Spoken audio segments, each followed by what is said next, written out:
Под клуб Кукловодство, под 16-то основно училище, с ръководител Елена Алексиева и консултант Красимира Ангелова.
Едно момиченце, което се казвало жълтата шапчица.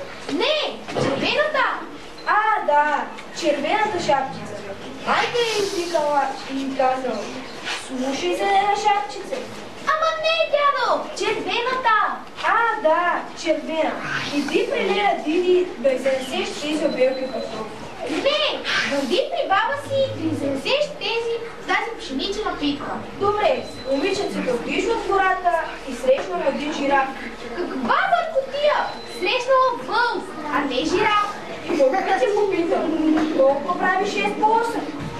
Имаш нищо подобно. Вълкът те попитал: къде отива? Имаш право.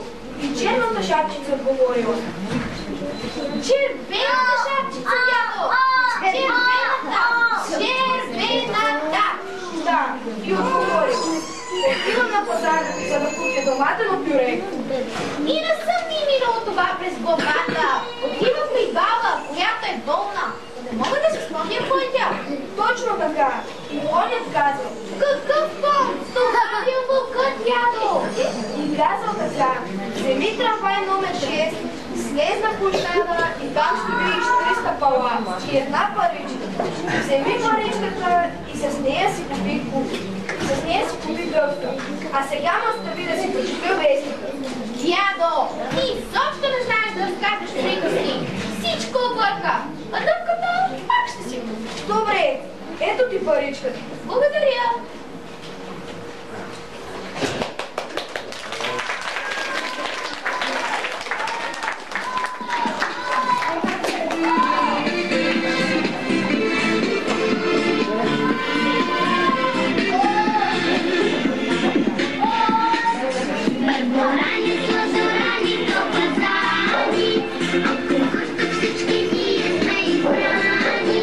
Често правиме велик на позатори.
Вървял един дядо през гората, а след него тичало кученце.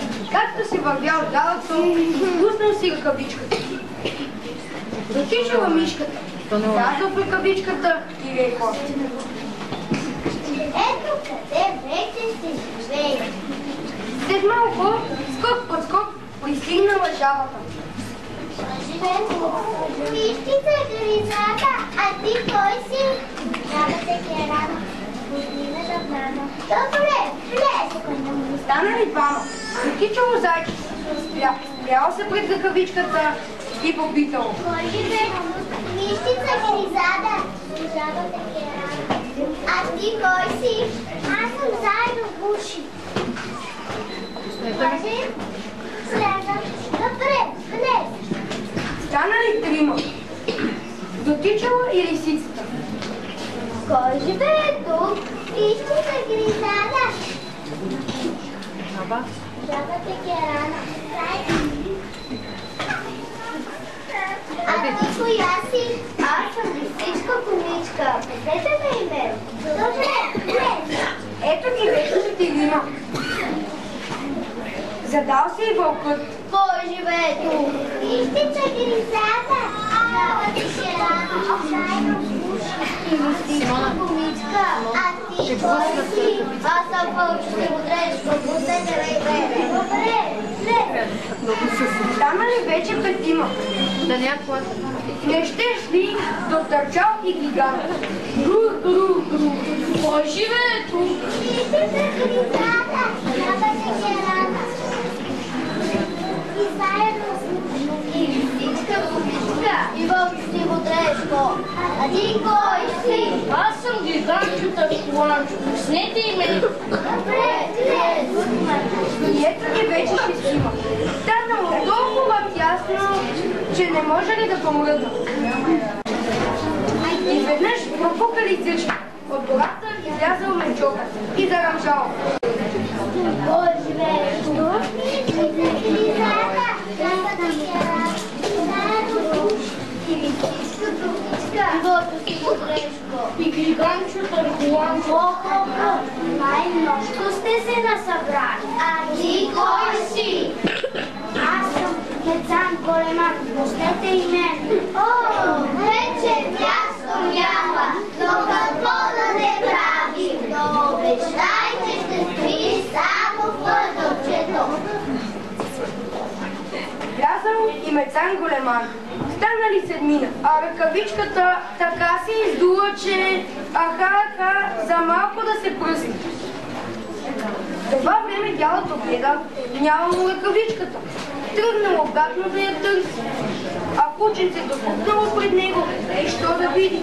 Лежи ръкавичката и мърда насам, залаяло кученцето. Изплашили се горските животни, измъкнали се от ръкавичката и се тръснали кой на където види, а дядото дошъл и си вдигал ръкавичката.